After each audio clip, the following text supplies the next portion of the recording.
Okay, so this is the final video for the Kings and Kaisers solo game. After having a double check on some of the rules regarding, Russian territories and victory conditions and things like that, I believe, if I've calculated this correctly, that the Central Powers have 10 victory points and the Allies have 8 victory points, which means obviously a Central Power win. In terms of what the victory points are, the Allies had 2 victory cities, Munich and Cologne, along with 3 minor victory cities, Strasbourg, Ypres, and Hamburg. They also had the Western Front, the favorable trade, the Pacific colonies, the Empire Point, and the Africa Point. The Central Powers, however, had the victory cities of Omsk, Belgrade, Sofia, along with 5 minor victory cities of Baku, Bucharest, Kiev, Shanghai, and Warsaw. Shanghai was taken on the last turn, so that got them a point there. So that means they get the 3 victory cities and the 5 victory city bonus. They get the Black Sea point. They get the Middle East oil point, which they held once they took back Arabia. They also have the Russian Revolution point and the Fate of Russia point. So that's a score of 10-8. So let's have a look at the board and see what happened in the game and maybe what I could have done differently. I did make more than a few mistakes over the course of these videos. I'm still, this is only the second time I've played the game all the way through, and we're still getting used to things like sort of what dice are what and certain movement things and little rule vagaries here and there. And I know I made a couple of pretty glaring errors in some of the videos, but for the most part, I think I've understood the game mechanics reasonably well. I think it was a well-fought war. It was actually a very close game.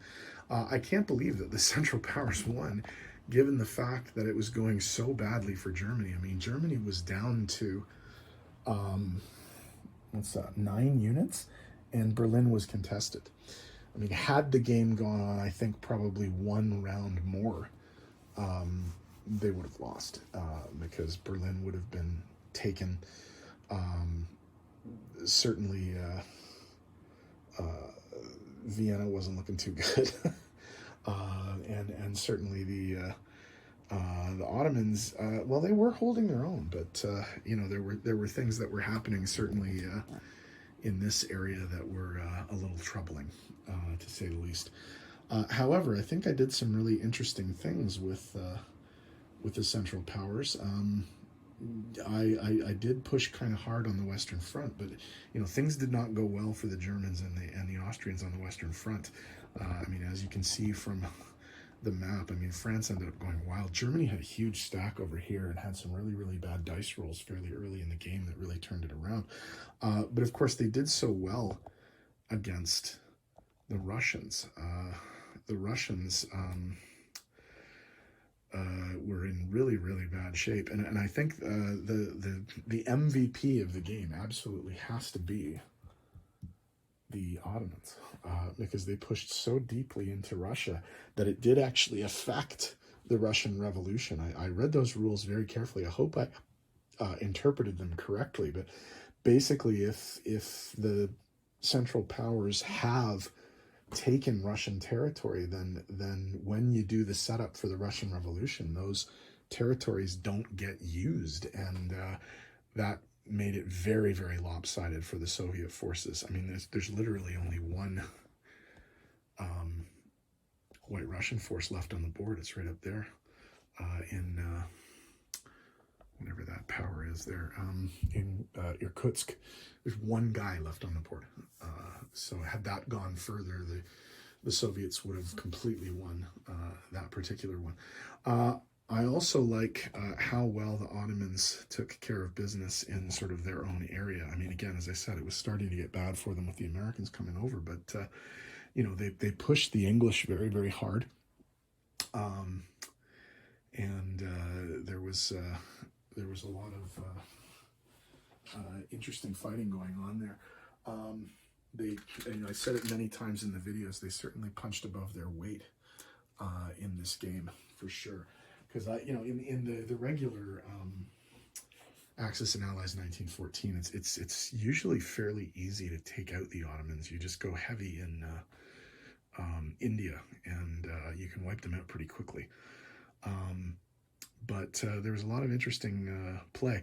I think with the Japanese, if I was doing it differently, I think I'd probably attack China much earlier, and then just keep pouring forces in there, because again, I think I left it too late. Now, what's interesting about the Chinese game mechanic is that, once they are not at war with each other, once they are at war with another power, they get a pretty massive income boost. So, there's a lot of Chinese forces on the board. Remember that during the National Protection War, they were down to about 4 or 5 units per side. So, now, there's tons of empire forces all over the board. Although, again, Japan certainly, if we'd kept going, Japan could have kept hitting the coasts over and over and over again, for pretty devastating effect. Although I think probably that would also mean that the British would have to sort of turn around and figure something out there too. But yeah, lots of interesting ideas for things to do for next time. I think that I was kind of inspired to rethink the Pacific strategy a little bit. I think Germany's doesn't really have a chance in the Pacific. They can screw around and be a pain in the ass for a couple of rounds, but they're pretty much dead in the water once the Japanese get going. And even if the British support them only a little bit, it doesn't take much for them to get knocked out very, very quickly. I'm sure there's ways of the Germans lucking into some things, putting some sort of a factory or something in Tsingtao, or maybe capturing French Indochina and putting a factory in there or something. But again, you've got to get lucky with the dice for that. So anyway, it was a really, really interesting game. I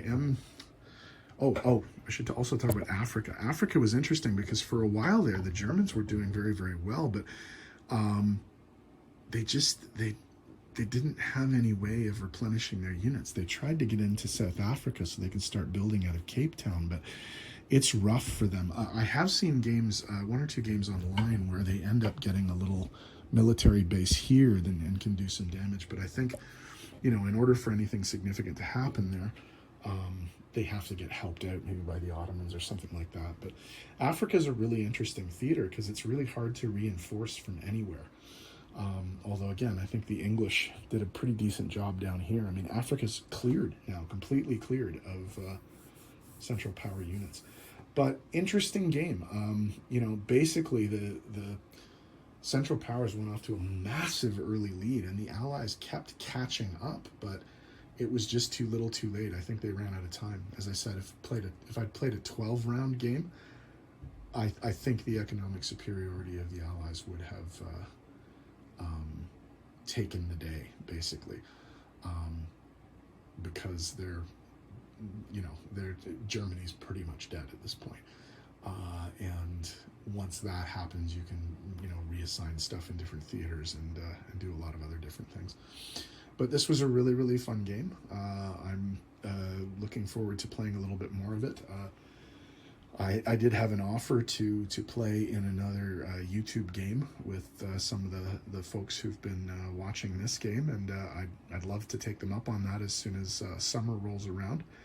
I'm a school teacher, so I have to wait for my break. I've been doing this sort of in my evenings and my free time, but once I have the summer off for a little bit, I'll be able to focus on this with some opponents. It was a little bit easier doing it on my own, but if I have to rely on, if I have to be relied on to do my turns, I don't want to inconvenience anybody with my schedule. But yeah, I am very much looking forward to playing this again.